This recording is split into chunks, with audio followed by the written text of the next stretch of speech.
Welcome to V3 news లక్ష్యం సమాజహితం నిర్మిసాయసిత ముందుగా ఈ రోజు స్పీడ్ న్యూస్ కి స్వాగతం.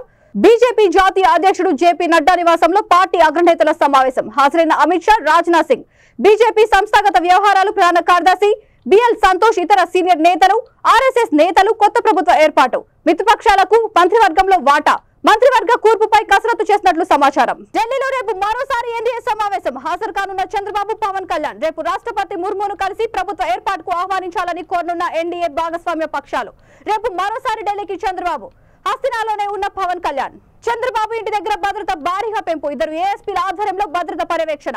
చంద్రబాబును కలిసేందుకు రానున్న ఎమ్మెల్యేలు, ఎంపీలు, ఉన్నతాధికారులు. మోదీ ప్రమాణ స్వీకారానికి ముహూర్తం ఖరారు. జూన్ 8న ఢిల్లీలోని కర్తవ్య పథ్లో ప్రమాణ స్వీకార మహోత్సవం. మోదీ ప్రమాణ స్వీకారానికి ముహూర్తం ఖరారు. జూన్ 8న ఢిల్లీలోని కర్తవ్య పథ్లో ప్రమాణ స్వీకార మహోత్సవం. దేశ ప్రధానిగా మూడోసారి నరేంద్ర మోడీ ప్రమాణ స్వీకారం.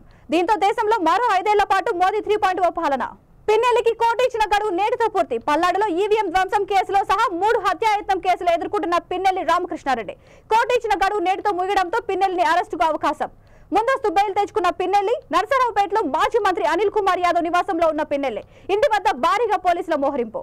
మా నుంచి నటి హేమకు సస్పెండ్. డ్రగ్స్ కేసు కారణంగా నటి హేమకి కొత్త చిక్కులు తప్పేలా లేవు. ఇటీవల రేవు పార్టీలో డ్రగ్స్ తీసుకున్నందుకు ఆమెను పోలీసులు విచారణకి రమ్మన్న సంగతి తెలిసిందే.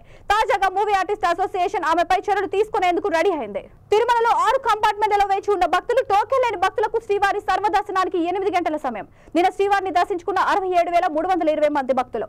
తలనీలాలు సమర్పించిన 27,919 మంది భక్తులు. హుండీ ఆదాయం 4.03 కోట్లు. అణ్వాయుధ ప్రయోగానికి మేము వెనకాడబోము.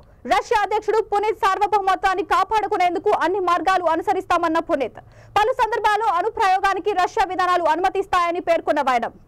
తమ హెచ్చరికలు తేలిక తీసుకోవద్దని స్పష్టీకరణ. రోజాపై వైసీపీ అసమ్మతి వర్గం ఆగ్రహం. రోజాపై నగరి మున్సిపల్ మాజీ చైర్మన్ శాంతి విమర్శలు. రోజా ఓటమితో నగరికి పట్టిన 10 ఏళ్ల పీడ విరగడైంది.